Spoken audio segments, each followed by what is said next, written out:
Hi all. I have been informed by many sources and also observed online, not least because of my discussions with a variety of Muslim thinkers, supporters, and critics, that I have developed an audience in the Muslim world. I would first like to say that I could not be more pleased or honored that such is the case. It has been so heartening to see that my biblical lectures, for example, attracted a large Muslim audience, and that the comments from the Muslim watchers and listeners to my YouTube channel and podcast have been so extraordinarily positive. And all this is lovely to see in the aftermath of the extraordinary Abraham Accords, which have laid out the possibility for peace between all the people of the book in an unprecedented manner. And I have something to say as an extension of all of this. Please forgive my presumption, if you would. It is time for those of you in the Muslim world to stop fighting among yourselves, you Shiites and Sunnis, and also time to stop regarding the Christians, and even more specifically, the Jews, as your enemies. Why? Not least because you have the enemy located in the wrong place. First, the best place to find Satan, let's say, is within. If you think the true enemy is in someone else's heart, then you haven't thought nearly long enough about the darkness within, and you have therefore fallen prey to the most subtle temptation of the ancient demonic spirit. So your best bet on the spiritual warfare front is to make of yourself and your Muslim practice something so admirable that the light shining from your well-constituted psyches and productive, generous, and wise actions is so intense that people convert to your faith from sheer admiration. There's a goal.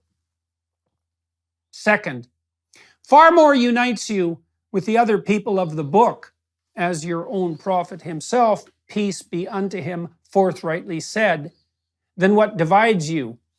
You all believe, for example, in a book. You all believe, for example, in God, and believe that you have an ultimate duty to that God. You are all followers of a prophetic tradition, and that is a tradition that unites the wisdom of the past with the vision and voice of those willing to see and speak truly and lovingly in the present. And you are all threatened, in a very real sense, by the system of vengeful Luciferian ideas that currently confronts all that is transcendent, traditional, and valuable on the sexual front, on the familial front, on the conceptual front, on the psychological and sociological front, and, in the final analysis, on the theological front. So, how about we all quit squabbling over trinkets and details and face the real problem? And I should also point out that it is not the individual carriers of the woke, politically correct, degenerate neo-Marxist ideas that should be regarded as the enemy either. First, we must take the idea that the satanic impulse within is the prime enemy with all due seriousness. Second, we must understand that even those quite possessed by the spirit of Cain that attracts and drives confused and lost people to the Luciferian ideologies of the materialist utopians are, in the ideal, fully redeemable and only partially consumed.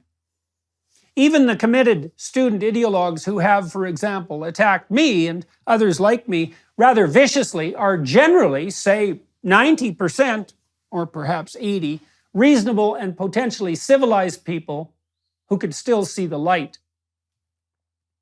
Muslims, reach across the sectarian divide.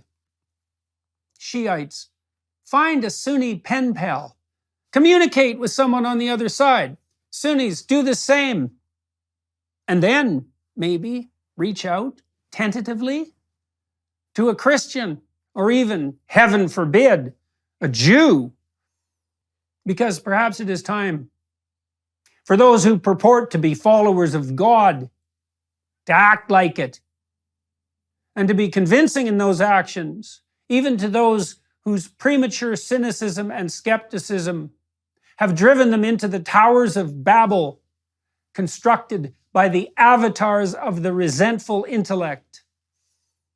Is there someone in the Muslim world willing to build an electronic system to bring people from the Sunni and Shiite community together? A place where people of goodwill could reach electronically across the divide, person to person, and to formulate the kinds of personal, trusting friendships upon which a lasting peace truly might be founded? A place where Jews and Christians, willing and eager to open communication with their Muslim brothers, might do just that? There's a task for someone looking for a purpose, and it's an open invitation to do just that. If you build it, they will come. If you build it, get in touch with me. You'll figure out how to do it, and I'll publicize it. Thank you, all my Muslim listeners, watchers, and readers, for your kind attention and patience. I wish you well as you strive to become the light in the world that your faith truly demands. Let's see if we can unite as people of the book and negotiate our way toward the paradise that we might truly and jointly attain.